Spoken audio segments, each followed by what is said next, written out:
एकदम चमचमीत, चटपटीत आणि झणझणीत अशी ही बटाटा टमाट्याची चटणी किंवा त्याला आम्ही आलू टमाटर भरता असंही म्हणतो. खायला इतका मस्त लागतो, इतका चमचमीत की भातासोबत आणि चपातीसोबत आपण इझिली खाऊ शकतो.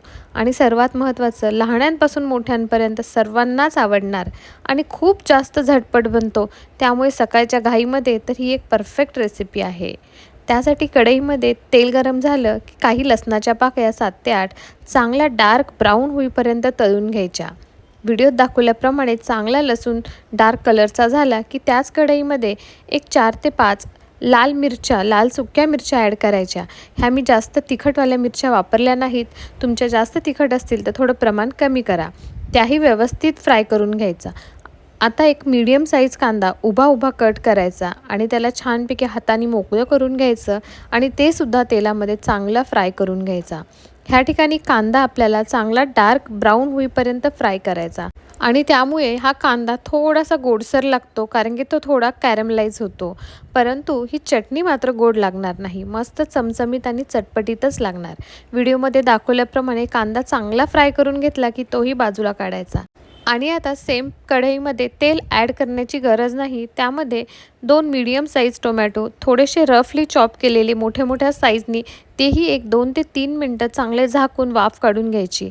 जमलंच तर साल काढायची, नाही काढली तरीही चालतं. टोमॅटो चांगले सॉफ्ट झाले की सेम पॅनमध्ये तेल बिलकुल न ॲड करता आपण 2 मीडियम साईज बटाटे त्यालाही चांगलं मोठं रफली चॉप करायचं आणि तेही कढईमध्ये चांगले फ्राय करून घ्यायचे.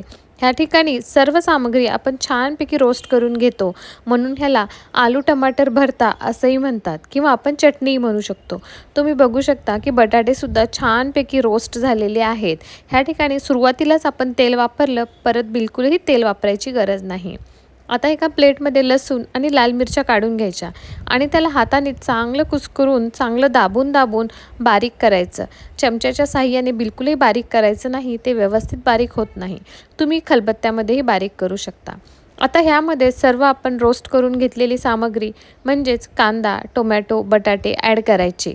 वरतून एक मीडियम साईज अर्धा कांदा फक्त बारीक कट करून कच्चा कांदा तो ॲड करायचा. चांगली फ्रेश कोथिंबीर ॲड करायची.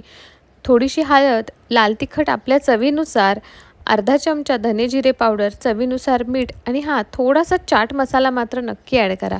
खूप छान असा हा आपला आलू टमाटर भरता लागतो.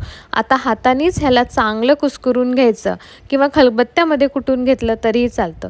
मिक्सरपेक्षा हाताने चांगलं कुस्करून घेतलं ना खरंच छान लागतं. नक्की ट्राय करून बघा. 2 मिनटामध्ये सगळं काही व्यवस्थित मिक्स होतं. आपला कांदा थोडा कॅरमलाइज होता, त्याच्यामुळे थोडासा स्वीटी, टँगी आणि मस्तपैकी मिरचीमुळे झणझणीत असापणा येतो आणि ही चटणी खायला मात्र खूप छान लागते. झटपट जेवायला बसायचं म्हटलं की 5 मिनटामध्ये बनून तयार होती.